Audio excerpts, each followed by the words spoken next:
Welcome back to the Daily Dribble podcast, guys. As always, I'm your host, Nick Zammit. Absolutely pumped to be back for another huge installment, shaping up as a massive couple of weeks, to be fair. Now, it's hard to believe we have officially crossed the midway point of the NBA regular season, thus taking the opportunity over the next two episodes to kind of give my thoughts and grades on how all 30 teams are doing up until this point. Today, we're going to be doing the Eastern Conference, following it up next week by doing the Western Conference, and just imparting some grades as to how their season's going thus far. Now, it's not going to focus too much on record of standings. Certainly a little bit of that will come into play, but just more on my overall feel as to how these teams are traveling so far. So it'll all make sense pretty quickly once we get into it, which we'll do momentarily. Before we do so, though, just want to thank each and every single one of you guys, all the support over the last couple of weeks, especially whilst I was in a bit of a hiatus there over the festive season. It's certainly been great to be back over the course of the last week or so, feeling fit, should I say, feeling refreshed.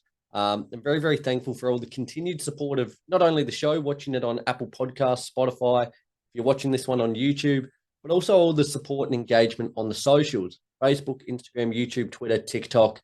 It's been great engaging with so many of you over the course of the last couple of weeks, not only on the NBA, also the NBL. So be sure to keep it coming, guys. You guys are what make this this little community what it is. So yeah, very, very thankful there. Okay, let's get into it. Enough of the sentimental thanks and plaudits for all you guys out there. Let's get into it, starting first and foremost with the Atlanta Hawks. Now, as you guys have probably come accustomed to if you're a long-time listener of the show, I'll rip through this alphabetically. As I said, doing the East today, doing the West next week. So starting first and foremost with the Atlanta Hawks, I've given them a grading of D. Now, our schooling system is based on a C is a pass. So anything under is not ideal. Anything above, fair play. So the Hawks have kicked things off with a D. Now, I put up a reel during the week. You might have seen that one if you're following the socials. If you're not, be sure to follow them there. Comparing them to the Raptors of the last couple of years. Now, what I meant by that at the time was that they're too good to bottom out, but not good enough to compete. A very middling team at the moment, with just a real lack of cohesion, a lack of direction, and it kind of just feels like they're on tenterhooks waiting for things to happen. Now, with that, I mean that DeJounte Murray, he has been one of the most talked about names in this free agency period. It seems he's all but gone. Now, but without him, what defense do they have? I think they've got to just double down on the offensive side. With Trey in your team, you're never going to have a good offense. For as great as he is on that offensive end, he's a defensive liability. So I think with him in your team, you've just got to double down and score as many points as possible. I think, they're in a position they could blow things up if they wanted to. Everything could be put on the table. But at the moment, I just don't know where they go. It's a real, real shame. At this point, they're in a bit of a dogfight just to make the playing tournament. So I'm not opposed to that route of them blowing it up. Been a very lackluster start this season so far. They've got plenty of talent there, but it's just not clicking. So I'm all on board with shaking things up. They start things with a D for me today. Okay, let's move ahead to the Beantown boys. Boston, I've given them a grading of A. Now, the Boston Celtics are undoubtedly the measuring stick of the whole league at the moment, you would say. You'd have to say pretty comfortably title favourites as well, depending who you ask. They've been in and around the mix the last couple of seasons, yet those off-season acquisitions of Drew Holiday and Kristaps Porzingis have just made them so much more potent on both ends of the court. They have the league's best point differential at plus 10, and they just feel like the team with the swagger befitting of champions at the moment. They're going to be a very, very tough beat, particularly in the Eastern Conference. I don't know who can probably take it up to them at the moment. You look at the Bucks, you look at Philly, you look at a couple of these other teams in and around the mix, but they are well and truly the front runners in the Eastern Conference. Certainly in the league as a whole, you could certainly make a very strong case for. Very exciting, not just for that, those acquisitions, but Jason Tatum and Jaylen Brown, they're now just about to reach their prime. That is a very scary prospect for all other 29 teams in the league, that they're going to be a deadly, deadly duo, a deadly squad for the next couple of seasons. And As I said, they've been in and around the mix the last couple of years. I feel this could be their moment. They've been knocking on the door, waiting for that breakthrough. And with the squad they've got, it's hard to argue that they could go the whole distance this year. So to this point, I've given them an A very, very impressive start from the Boston Celtics. And I've no doubt in my mind that will continue over the course of the rest of the regular season. The Brooklyn Nets. Now, I've given them a C. They started considerably better than I thought, as better than many people would have thought, to be fair. They've cooled down and come back to earth a little bit since then, which isn't too much of a surprise. Still not a team you want to face on any given night. Cam Thomas, Mikal Bridges, Cam Johnson, even Spencer Dinwiddie all have the ability to cook you on any given night. You don't hold... There hasn't been a great level of consistency, but they are still quite dangerous on their night. Still would love to see a healthy Ben Simmons come back into the fold with zero pressure, zero expectations in Brooklyn there on him at the moment. I still believe there's just a little part of me that's holding on to hope that he could flourish, particularly on the defensive end of the floor. He could be a very handy piece to bring into the fold. Again, that is all pending health. And given his track record at the moment, there's not a lot of hope within that. But again, just another team at the minute that's just kind of middle of the road, not really causing too many waves, have been solid, especially throughout that early part of the season. I've given them a pass mark. So a C there for the Brooklyn Nets.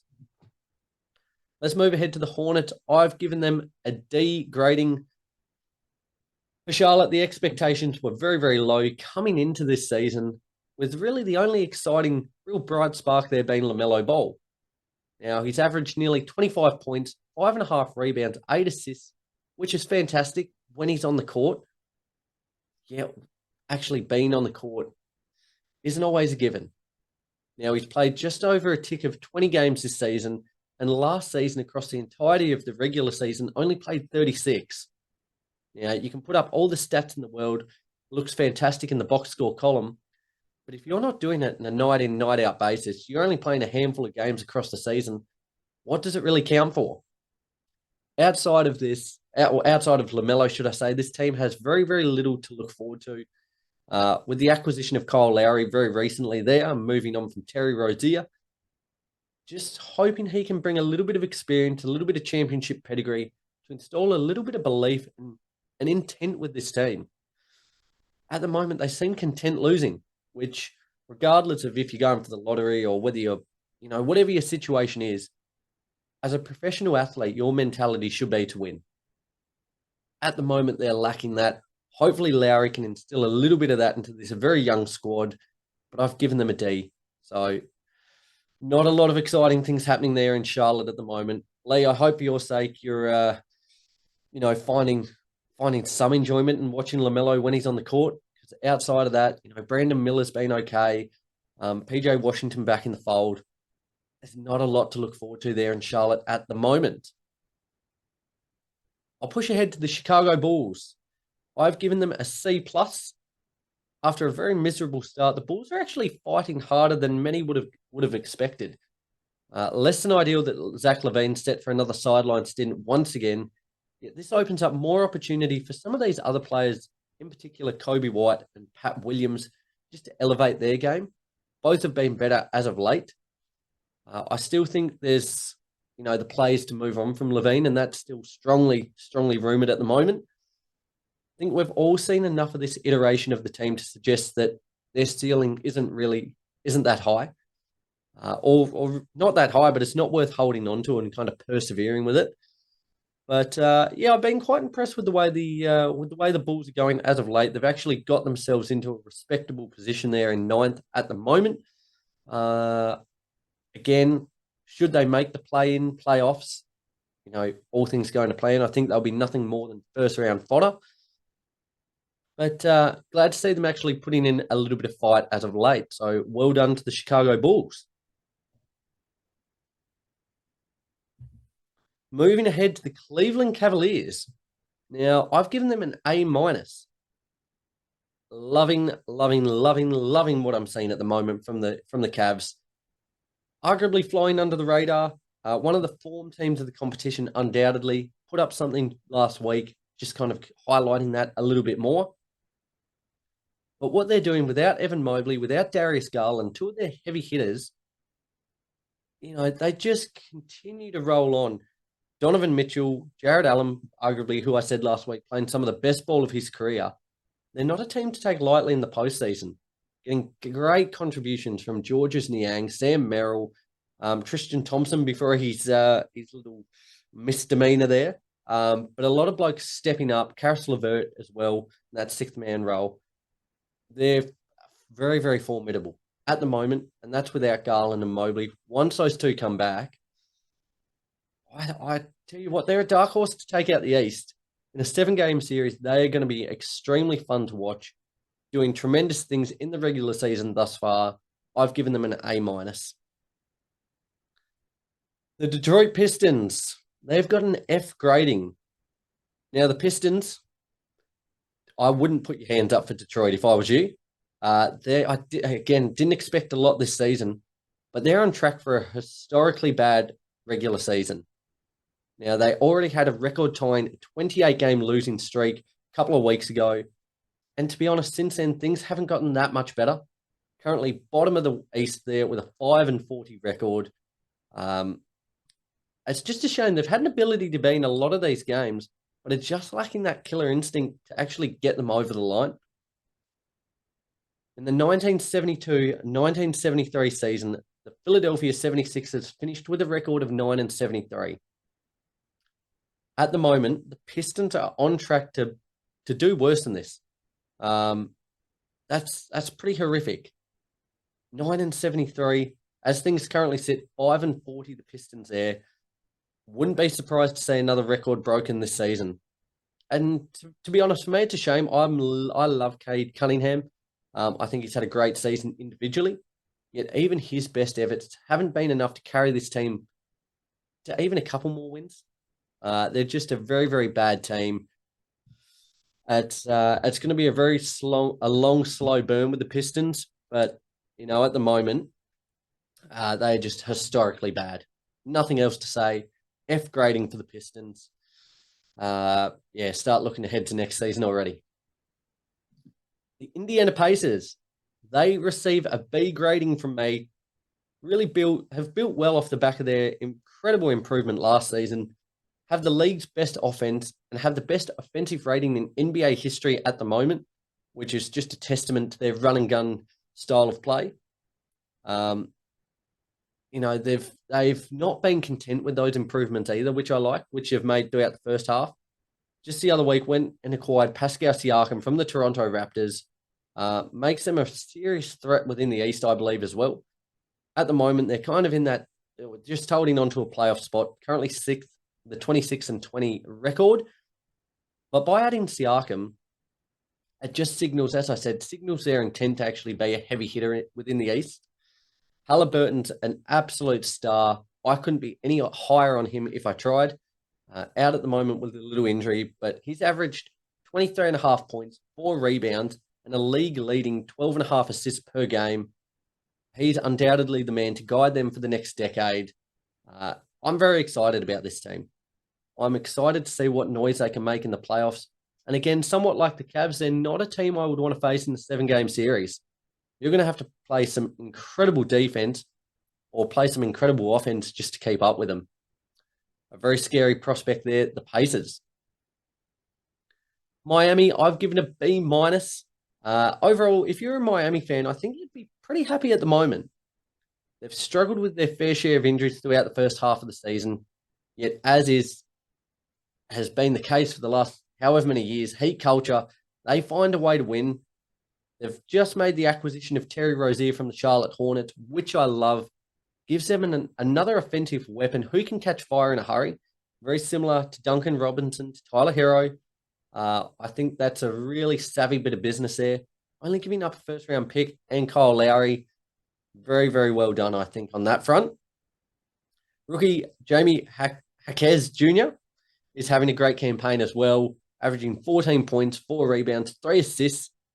And I think would certainly be a stronger Rookie of the Year candidate if he wasn't playing in the same class as Wemby or Shet there. who are absolute monsters already. It's very hard to contend with that. But he's having a great rookie campaign. For me, they don't look like the scariest team on paper at the moment. Yet, as we saw last season in that incredible run to the NBA Finals, you don't want to bet against them. They just continue to find a way to win. With Jimmy Butler there, he saved his best basketball for the postseason. With the acquisition of Terry Rozier, I think they're a really well-rounded team. And again, another team that's probably going to make a bit of noise in the postseason. So don't discredit the Heat. Let's hope they can keep this regular season form rolling. The Milwaukee Bucks receive a C+. Now, it's quite bizarre, the Bucks, I believe. I think they've been pretty disappointing thus far, despite having their record at the moment is 31-14. They are second in the Eastern Conference, and I'm saying this is disappointing. But it was highlighted during the week with the news that head coach Adrian Griffin was fired. Doc Rivers has since been the man to take up the top job there. But for me, I just feel as if, Dame and Giannis, the two heavy hitters within the squad, they've both shown flashes of how good they are. Yet they haven't clicked quite as cohesively as fans would have liked. I think, though, the key cog is Chris Middleton. With the attention those other two players, Dame and Giannis, receive, he should have so much more freedom and ability to actually, be an impact on this team. And at the moment, we're getting the full Chris Middleton merry-go-round experience. I just think he could be, the kind of little hidden gem on this team that could kind of pick them up in the playoffs. I'm certainly not discounting them yet. As I said, second in the East, but haven't quite caught fire the way I thought they would yet. With their talent, though, I certainly have faith that they'll work it out, but just disappointing based on overall feel so far for me. Would love to hear from you guys. I find there's such a conundrum at the minute, the Bucks. Let me know during the week what you guys think. Are they doing better than you thought, worse than they thought? Do you still believe they're a championship contender? Let me know, guys. Hit up the socials and let me know your thoughts on the Milwaukee Bucks. Okay, let's push ahead to the New York Knicks. I've given a B+ there. Now, Madison Square Garden is rocking. The league is so much better when the Knicks are rolling. Just for the fanfare it causes, just for the energy. They're looking very formidable. Now, with their latest acquisition of OG Anunoby, they look a lot more potent on both ends of the court, in particular the defensive end there. News came out just a little bit earlier today that Julius Randle has had a dislocated shoulder. The MRI came back without too much damage, but time will tell what impact that has on them moving forward throughout the second half of the regular season. But up until this point, he's been serviceable. He's still very hit and miss, bricks a lot of shots, but he's getting what he needs to. But when you've got Jalen Brunson playing at an all-star level, they're a team to be feared. My only concern is with their big man stocks. With Mitchell Robinson being out, I just don't know how much faith I have in Isaiah Hartenstein or Jericho Sims to be your starting center for a team that actually wants to go deep this season. But as I said, fantastic what they're doing at the moment. Just the energy they're bringing. Brunson has been one of the premier point guards across the league this season and probably very stiff to not get an all-star starting spot nod there. But fantastic stuff happening there in New York. They receive a B+ from me. The Orlando Magic, I've given a C+. Now, another team that started the season red hot have since come back to earth a little bit since, which was to be expected. The bench unit was incredible to start that first part of the season. Again, cooled off a little bit since. But as an Orlando Magic fan, I think you'd be delighted with how your team's progressing at the minute. In particular, the development of the young guys. Banchero is an absolute star and certainly who you're hitching your wagon to for the future. But with Wagner there, with Markel Fultz, there's a lot of young talent to build around. I think they're going to be a super fun team over the next 5 years. If they keep building and progressing the way they are, there's good things to come, I believe. They should, for this season, be able to cling to a play-in spot at the worst from here, which I think would be fun. It'd be a great stepping stone for them to progress into for next season. And I think they certainly warrant that. So here's hoping they can hold on to that spot there. C+ for me. Philly, I've given a B. Now, it's still very, very hard to buy into this team until the playoffs. Again, if you're a long-time listener of the show, since our early days, you'll know that Philly are a team that I've continued to put quite a lot of stock into heading into the start of each regular season. And they've continued to disappoint me year in and year out. So don't want to buy into it too much, but they have looked quite impressive throughout the regular season so far. Tyrese Maxey continues to elevate his game, whilst Tobias Harris has showed a far greater level of consistency. And for me, he was one of the players I had a real, I wouldn't say vendetta, but had a real, I suppose, dislike towards, just based on the size of the contract he was getting versus the output he was delivering.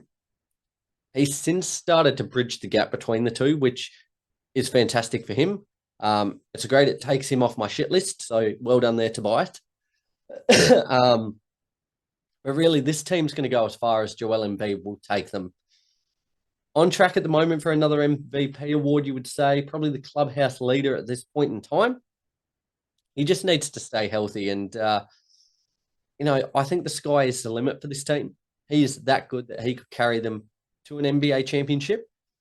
But, again, it's all pending health.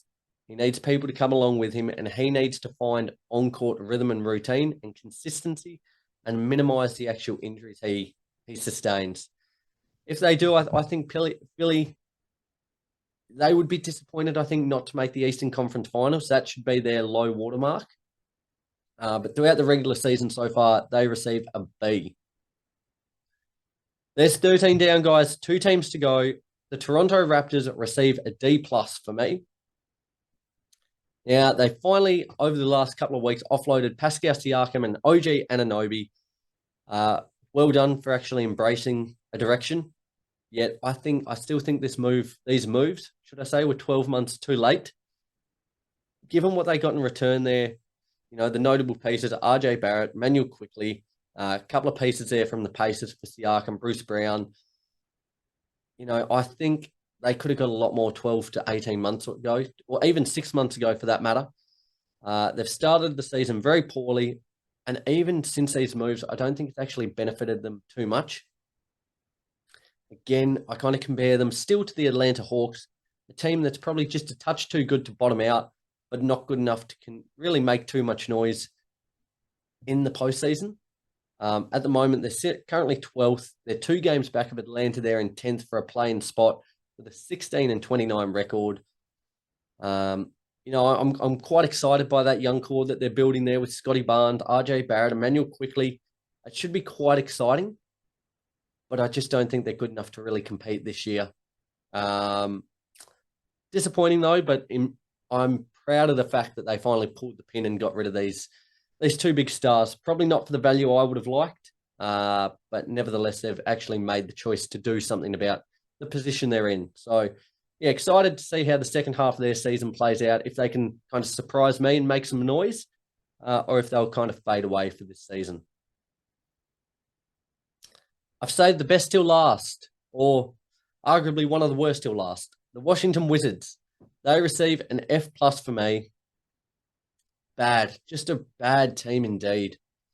There's nothing really remotely exciting about them. The Jordan Poole experiment has not worked. There's no pool parties going on there in Washington at all.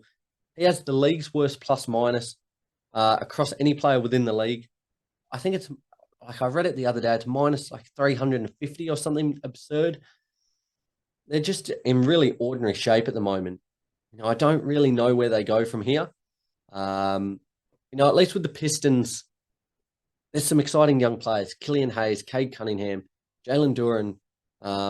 There's a little bit about them. But in Washington at the moment, I'm just not seeing any of that whatsoever. Thinking of positives on the fly here. The only positive from my mind at the moment is that things can't get much worse. You wouldn't think they're in Washington at the moment. So find solace in that. But yeah, just a really, really bad team. Guys, their recaps are very quick Eastern Conference mid-season grades, rating all 15 team seasons up until this point. Love doing these episodes. Again, would certainly like to spend a lot longer on each team. But yeah, we've done it in a short, sharp fashion there. That culminates part one of the two-part series doing the mid-season grades. Next week, I will tackle the Western Conference, doing all 15 teams there, which the Western Conference always excites me. Pardon me. So certainly looking forward to getting into that one. Guys, let me know what you thought of my grades, what I got right, what I got wrong. I'm sure a lot of you guys have, contrasting opinions to myself, so I would love to hear it. Get in touch via the socials, Instagram, Facebook, YouTube, Twitter, or TikTok to let me know your thoughts. I shouldn't call it TikTok, should I? It's now X, isn't it? Need to get in the habit of saying that. YouTube, Facebook, Instagram, YouTube, Twitter, or X. Get in touch, guys. Give me your thoughts. Would love to hear them. And be sure to subscribe wherever you listen to the show, whether you're tuning into this one on Apple Podcasts or Spotify, or if you're watching this one looking at my shiny forehead there on YouTube. Be sure to subscribe wherever you listen to the show, guys. Very, very appreciative for all the continued support. I'm going to go enjoy the rest of my weekend and look forward to tuning in. Look forward to speaking to you guys again next week for the Western Conference mid-season grades. Till then, have a fantastic week, and I'll speak to you soon. Bye.